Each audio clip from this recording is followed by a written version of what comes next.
नमस्ते सर्वांना। रवीना रेसिपी मध्ये तुमचं सर्वांचं खूप खूप स्वागत आहे।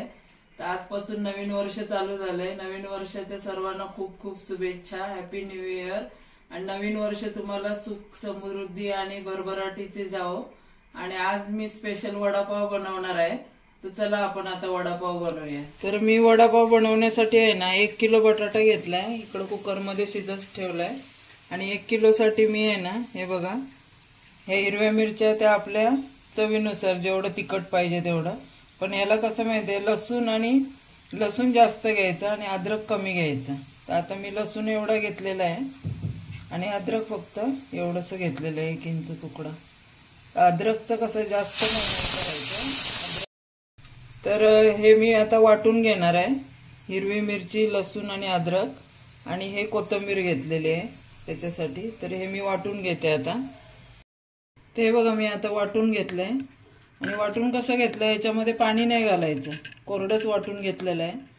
याच्यामध्ये पाणी घातली तर टेस्ट वेगळीच लागते, म्हणून कोरडंच वाटून घ्यायचं, पाणी नाही घालायचं। तर आता मी इकडं कढईमध्ये तेल घातलेलं आहे। ते बघा कढई ठेवली मी, त्याच्यात 2-3 पळ्या तेल घातलेलं आहे। तेल थोडंसं जास्त घालायचं मसाल्याला, म्हणजे तो हिरवटपणा लागत नाही, चांगलं फ्राय होतं। तर आता मी मोहरी घातली, जिरं,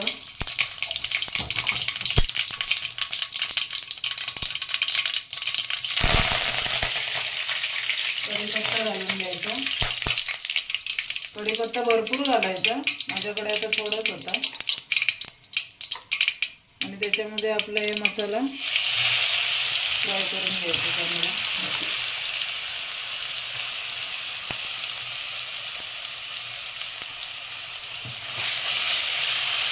चांगला फ्राय करून घ्यायचा मसाला। आणि हा मसाला तुम्ही आहे ना आता बनवून महिनाभर सुद्धा फ्रीजमध्ये वगैरे ठेवू शकता। आणि जेव्हा तुम्हाला वडापाव करायचे तेव्हा तो बटाटे उकडायचे, तो मसाला घालायचा, मीठ घालायचं आणि वडापाव बनवायचा, असं करू शकता। पण त्याच्यासाठी हा मसाला खूप तेल वगैरे भरपूर घालून चांगलं फ्राय करून घेऊन मग डब्यात भरून फ्रीजमध्ये ठेवू शकता। तर आता मी हा चांगला फ्राय करून घेते। तर बघा मी ना तेल सुटेस तोपर्यंत चांगला मसाला फ्राय करून घेतलेला आहे। आणि आता इकडे मी बटाटे उकडून सोलून चांगले अशी हे करून घेतलेले आहे, स्मॅश। हे बघा। तर आता याच्यामध्ये मी हळद घालते मसाल्यामध्ये,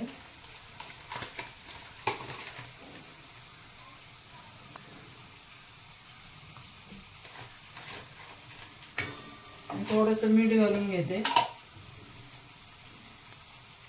म्हणजे आपण मसाल्यामध्ये मीठ घातलं ना की मग सगळीकडे लागतं आपलं व्यवस्थित। हा बघा चांगला मसाला फ्राय झालेला आहे, तेल सुटलेलं आहे त्याला। मग आता हे बटाटे घालून घेते मी आणि व्यवस्थित चांगलं हलवून घ्यायचं, एकजीव होईस तोपर्यंत। ते बघा आता मी सर्व मिश्रण एकत्र करून बटाटा घालून एकजीव करून घेतलेला आहे। तर आता याच्यामध्ये कोथिंबीर घालून घेते। कोथिंबीर पण जेवढी तुम्ही घालाल तेवढी टेस्ट चांगली लागते। ते कोथिंबीर घालून घेतली मी आता, असं हलवून घेतलं।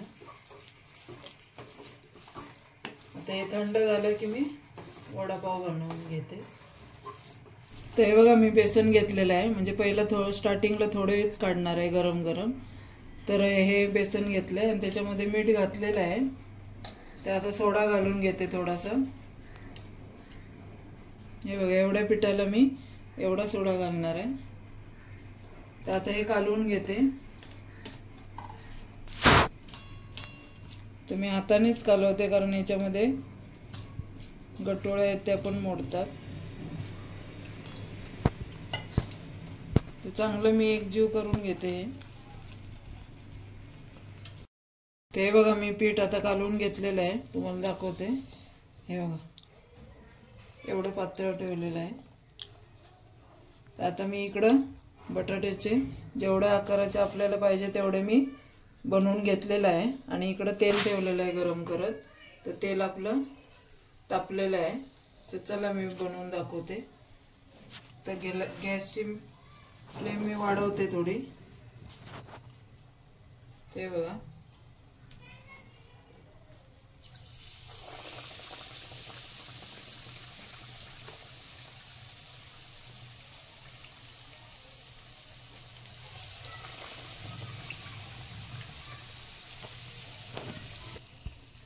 ते बघा असं घालून घ्यायचं आणि असं हे करायचं आणि असं पटकन तेलामध्ये सोडून घ्यायचं.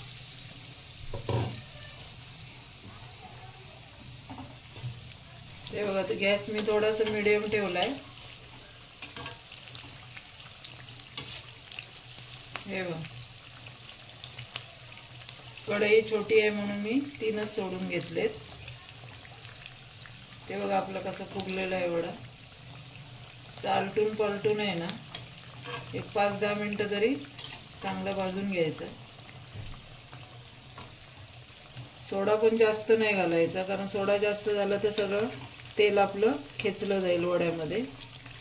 हे आपलं बरोबर सोडा झालेला आहे. हे बघा मी जास्त घातलेलं नाही आहे.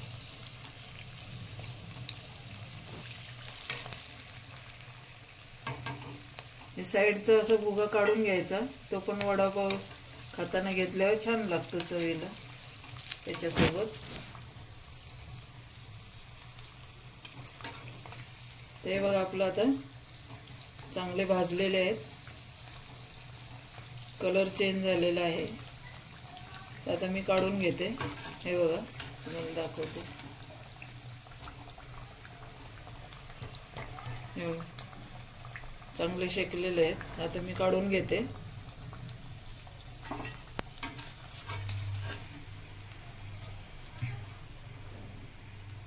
असं तेल चांगलं असं गाळून घ्यायचं म्हणजे त्याच्यामध्ये तेल राहत नाही.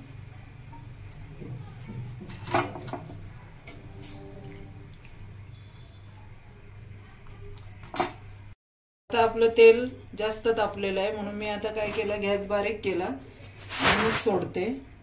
एकदम गॅस मोठा ठेवून सोडायचे नाही. स्टार्टिंगला आपण सोडू शकतो. दुसऱ्यांदा कसं होतं तेल आपलं खूप तापलेलं असतं त्याच्यामुळं वडा एकदम मग बाहेरून करपला जातो.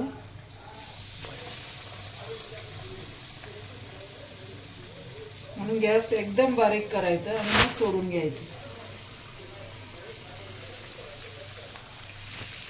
तुम्हाला जेवढी साईज पाहिजे तेवढी तुम्ही भाजी कमी जास्त असं साईज बनवू शकता. ते बघा आपलं तेल तापलेलं होतं. मी गॅस बारीक केला तरी हा लगेच शेकला गेला. हे बघा तर आता हे सर्व मी बनवून घेते असेच. हे बघा आपले वडापाव तयार झाले. बघा किती मस्त झालेले आहेत. तर तुम्हाला ही रेसिपी कशी वाटली तुम्ही नक्की कमेंट्स मध्ये सांगा आणि करून बघा. लाईक करा, शेअर करा आणि सबस्क्राईब करा. आणि नवीन वर्षाच्या तुम्हाला पुन्हा एकदा खूप खूप शुभेच्छा.